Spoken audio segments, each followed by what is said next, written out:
The golden buzzer is for perfection. It's for a 12-year-old girl who sings with the voice of a 40-year-old legend. It's for a dance crew that moves as one. It's for a death-defying act that makes 3,000 people stop breathing. So, why did Simon Cowell, the man who invented the very concept of the buzzer, just slam his hand down for a 70-year-old man who couldn't even play a single note? This isn't the story of a perfect audition. This is the story of a perfect failure. And the moment the toughest judge in the world, a man who built an empire on brutal honesty, saw something more important than talent. This is the story of Arthur Thompson, and the day he failed his audition and won the world's heart. Let's go back. It was the final day of the Los Angeles auditions. The mood inside the Pasadena Civic Auditorium was sour. It was 8 p.m. on a Tuesday, and the audience was running on stale popcorn and forced enthusiasm. The crew was on hour 10, and Simon Cowell was done. He sat at the judges' table, his face a mask of bored indifference. He'd seen it all. He'd seen a man attempt to juggle live cats. He'd seen a singing dog that only howled. He'd seen 12 consecutive dance troupes from San Diego that all looked identical. "I'm begging you," Simon muttered into his mic, his voice a low growl aimed at the producers backstage. "Please, just send me someone real, one person with actual talent, or we might as well pack up and go home." Howie Mandel, ever the optimist, leaned over. "What's wrong, Simon? Not enough animal acts for you?" Simon didn't even crack a smile. "No, Howie, just a catastrophic lack of talent. It's depressing." Beside him, Sofia Vergara and Heidi Klum were trying to keep the energy up, but even their practiced smiles were strained. The show was a machine, and right now, the gears were grinding. Simon hated these days. He wasn't just a judge. He was a gatekeeper, a dragon guarding a hoard of treasure, and the treasure was truth. And in his world, the truth was simple. You either had it or you didn't. He despised the sob story auditions, the ones where a contestant would walk out, tell a tragic story, and then perform a mediocre act, banking on the audience's pity to carry them through. He saw it as emotional manipulation. It was a lie, and Simon Cowell hated lies. His X was his sword, and he used it to slay those very lies. He was sharpening it in his mind, just waiting for the next victim. "Next up, we have," the stage manager's voice boomed, "Arthur Thompson." The colossal LED doors parted, bathing the stage in that familiar, heavenly golden light. But the man who walked out was not from that heavenly light. He was a relic from a different time. His name was Arthur Thompson. He was 70 years old. He wasn't walking. He was marching. It was a stiff, practiced gait. Thud, click, the sound of a shoe followed by the dull, mechanical impact of a prosthetic. His left leg from the knee down was a piece of polished graphite and steel. He wore a military uniform, not a costume, a real one, a faded olive-green army dress uniform from the Vietnam era. It was impeccably pressed, but you could see the age in the fibers. On his chest, a row of medals, tarnished by time. He smelled faintly of mothballs and brass polish.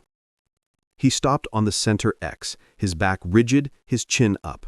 He stood at perfect attention. The audience, conditioned by a decade of television, saw the uniform, the age, and the prosthetic. They immediately began to applaud. This was it, the inspiration act. Simon Cowell sank lower in his chair. His internal monologue was venomous.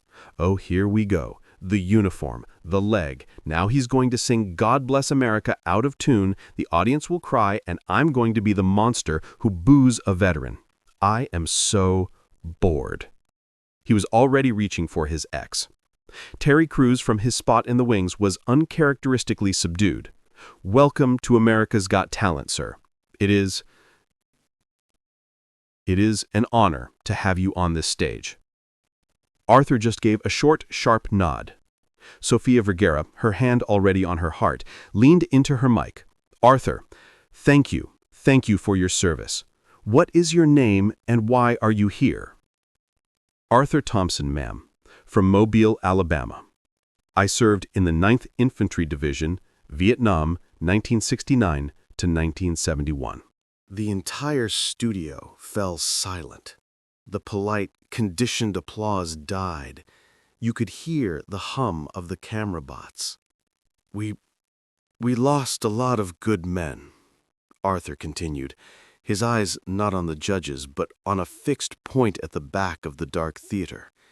He was looking at something none of them could see. Good boys, 18, 19 years old. When my friends, when they fell, we didn't have a bugler. We didn't have a band. In the jungle, there's no ceremony. We had silence. His voice began to tremble, and he fought it. I wasn't a musician. I was just a kid with a rifle. But I promised them. I promised their memory that one day I'd learn. He lifted, with gnarled, arthritic hands, a tarnished brass trumpet. I'm not here for me. I'm not here to win. His gaze finally met Simon's. I'm here for them. I'm here to finally play their song. I'd like to play Amazing Grace for the men who never came home. A collective, audible gasp went through the audience. People were openly weeping. Heidi and Sophia were fanning their eyes. Howie looked down, his usual grin gone. Simon Cowell just stared. His face was a stone mask. This is it, he thought. This is the peak of emotional manipulation. He's weaponized his past. Now he just has to play 3 correct notes, and I'm trapped. His eyes were cold. He was waiting.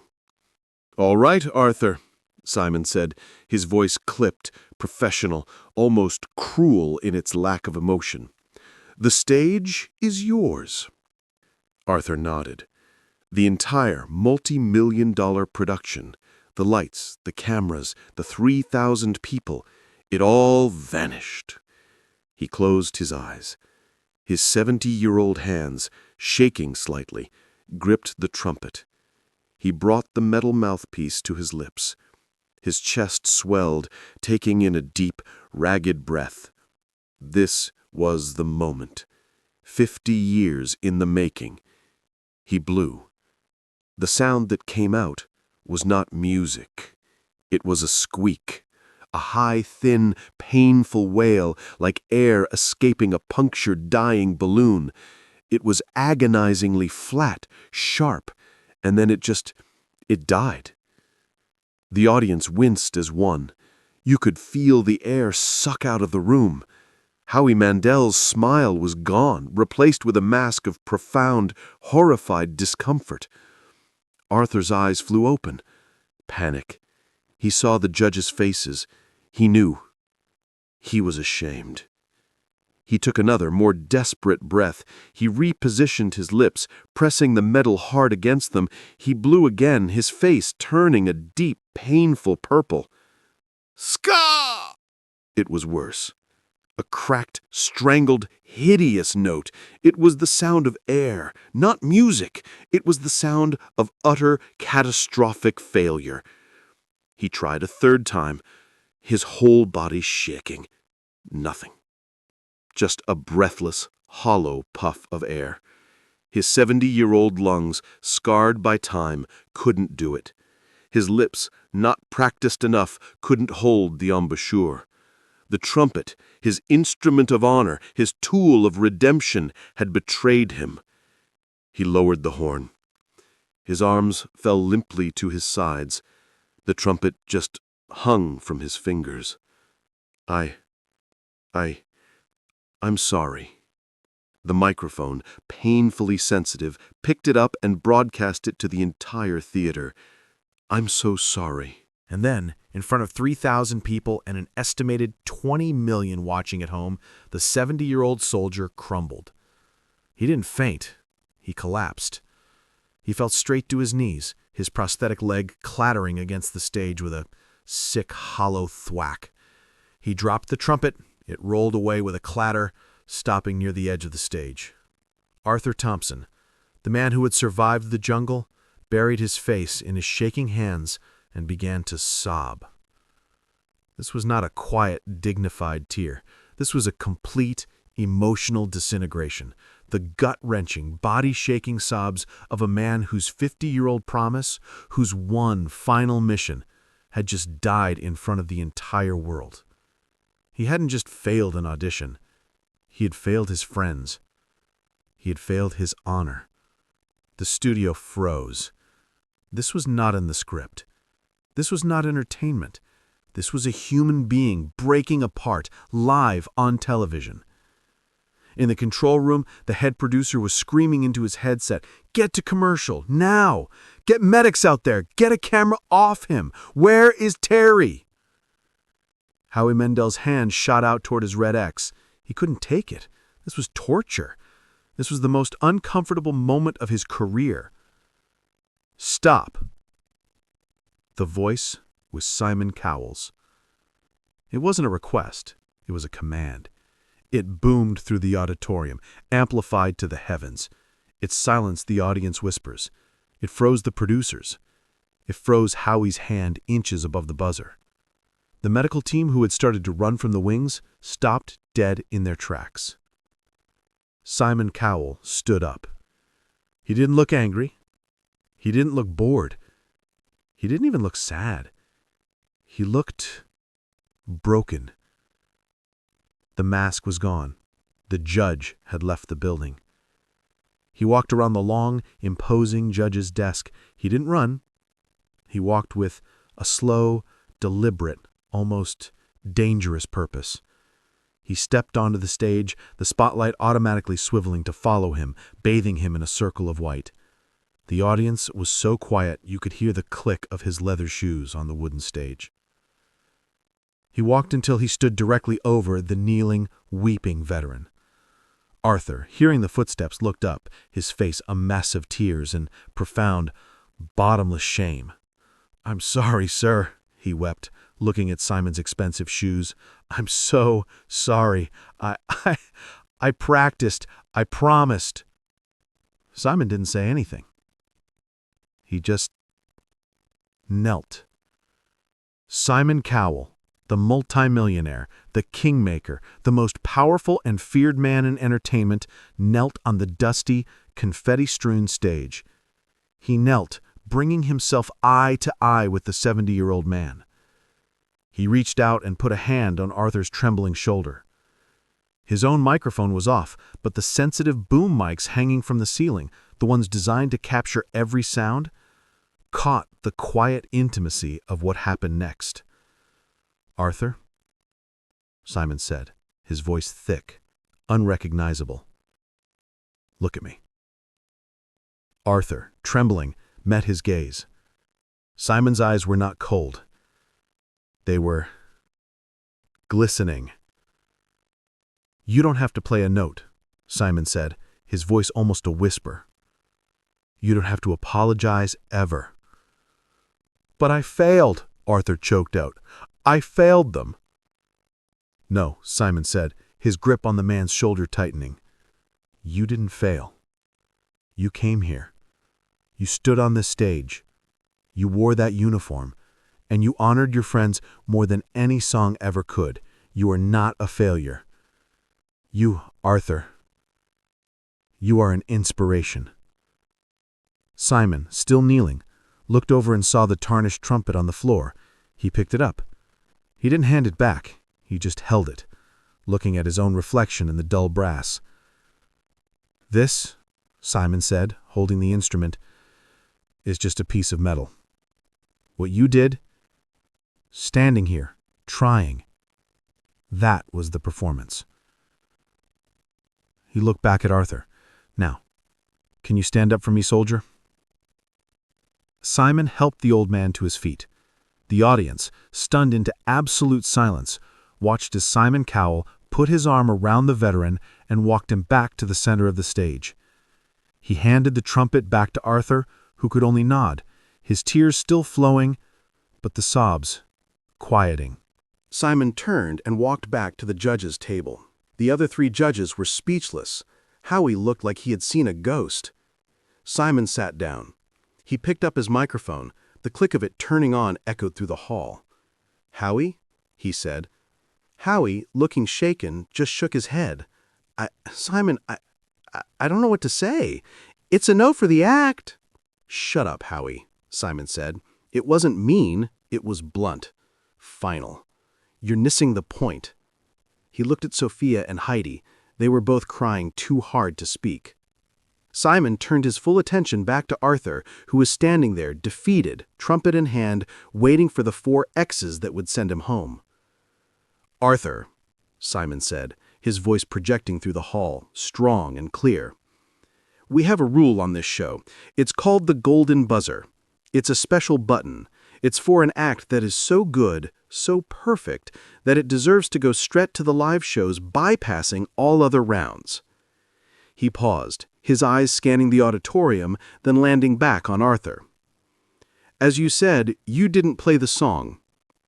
The audience held its breath. This was the but, the gentle rejection.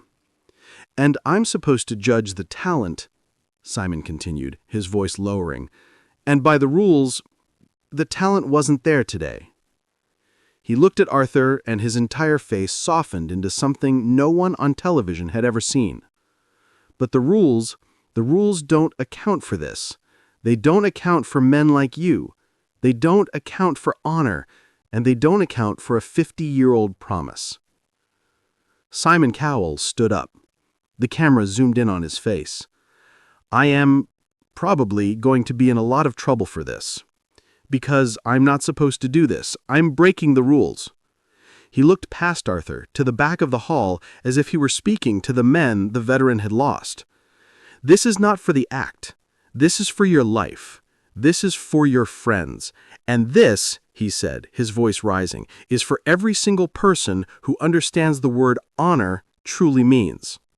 And with that, Simon Cowell leaned forward and slammed his hand down on the golden buzzer. The sound was explosive, a thunderclap in the silent room. For 1 second, the entire theater was stunned. There was no music, there was no cheering, there was only the sound of the buzzer, and then the sound of 3,000 people leaping to their feet as one. Golden confetti erupted from the cannons. It wasn't a celebration of talent, it was a snowstorm of respect. Arthur Thompson just stood there, his mouth open, as the golden strips rained down on his old uniform. He looked at Simon.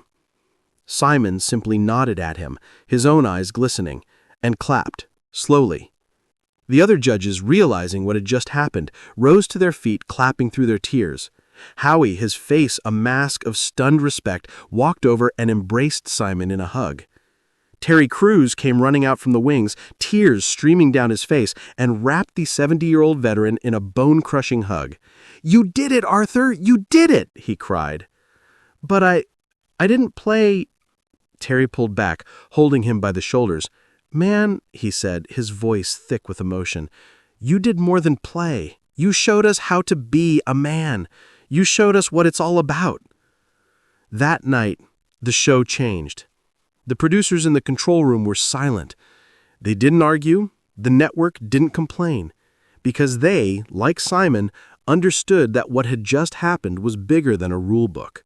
It was bigger than a TV show. The episode aired 2 months later. It became the most watched, most shared Got Talent clip of the decade. Critics were divided. "Simon Cowell has gone soft," one paper wrote. "A disgrace to a talent competition," another wrote. But they were wrong. They were watching a competition. The audience, they were watching a man's soul be healed.